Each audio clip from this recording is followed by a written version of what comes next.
নির্বাচনকে সুষ্ঠু করার জন্য যে আইন শৃঙ্খলা রক্ষা দরকার সেটা এখন বাংলাদেশে বিদ্যমান নাই। তার সর্বশেষ প্রমাণ হলো জুলাইয়ের অন্যতম যোদ্ধা এবং তিনি আধিপত্যবাদী শক্তি এবং আধিপত্যবাদী শক্তির বিরুদ্ধে দেশপ্রেমের পরীক্ষা উত্তীর্ণ হয়ে বরিষ্ঠ ভূমিকা রাখছেন, অকুতভাবে ভূমিকা রাখছেন রাজপথে সেই যোদ্ধা, সেই ওসমান হাদিকে ঢাকার মতো রাজধানীতে প্রকাশ্য দিবালোকে খুনিরা খুন করে পালিয়ে গেল, প্রশাসন কিছুই করতে পারে নাই। এটাই প্রমাণ করে আইন শৃঙ্খলা রক্ষার জন্য আমাদের এখনো অনেক করার আছে।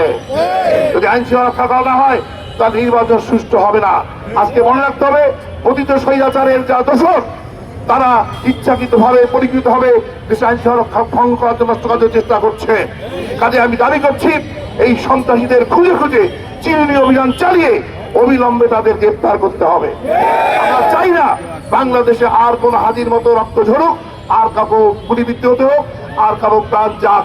কাজেই আমি অনুরোধ করবো প্রশাসনকে অবিলম্বে এই চিরুনি অভিযান চালিয়ে সন্ত্রাসী খুনিদের গ্রেপ্তার করতে হবে। ষড়যন্ত্রের বিরুদ্ধে আমাদের ভূমিকা নিতে হবে। আমি আরো একটা অনুরোধ করবো, যারা ফেসিবাদ বিরোধী শক্তি ছিলেন তাদের কারো কারো ভূমিকা আজকে প্রশ্নবিদ্ধ। আজকে নির্বাচন সামনে রেখে যেখানে নির্বাচনী কার্যক্রম শুরু হয়েছে সেখানে কোন একটি দলের নেতারা নেত্রীরা সারা দেশে সন্ত্রাসী পরিবেশ তৈরি করেছেন। তারা হুমকি দিচ্ছেন, ধমকি দিচ্ছেন, অফেন্সিভ কথা বলছেন। তারা বলছেন অমুক পাকায় ভোট দেওয়া যাবে না, দিলে কারো ঘুম হবে না, তাদের হাত কেটে দেওয়া হবে, পা কেটে দেওয়া হবে। এই ধরনের কথা কোন গণতান্ত্রিক কথা হতে পারে না, সন্ত্রাসী কথা। কাজে এই সন্ত্রাসী কথা বন্ধ করুন। গণতান্ত্রিক মূল্যবোধে বিশ্বাস যদি করেন তা নির্বাচনের জন্য গণতান্ত্রিক আচরণ করে ভোটের কার্যক্রম চালিয়ে যান।